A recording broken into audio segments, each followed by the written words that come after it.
commune rurale nefa efa manafatra hoe commune ivelona ihany koa nefa Tamatry satria raha ny structure iteny dia efa lova ary efa mihamandroso dia mandroso dia ny solosaina angamba fa dia ohatraka tanàna rehetra tanàna iviady tsy voasy hoe misy ihany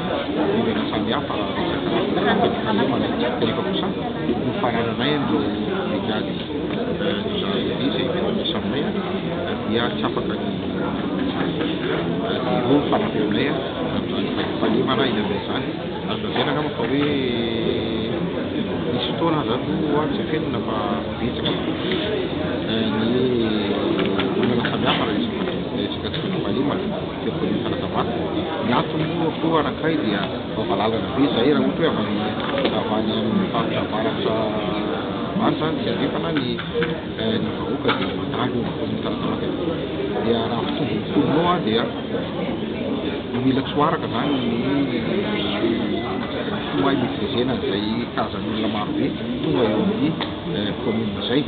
dia mandalo mitarika izay tsy fanefalemy ary nito totakely koa ary raha zay tena marina fa fotoanava fa amin'izao tontolo zany dia efa miara-miasa akaiky amin'ireo tany filaminana eo commune Tamatry izay fanapakelaka tokoa amin'ny commune izy ireo dia misy koa manampy azy amin'ny fahatsarana mazo azy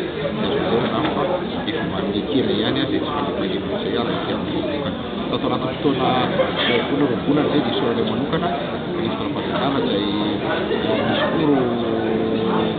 patrouille amin'izany zany zay tsy mitsara mitsy mandeha anaty commune kamaraina fa dia miandro iny hatramin'ny alina andro ohatraloha dia hitazana eny misy olona any anaty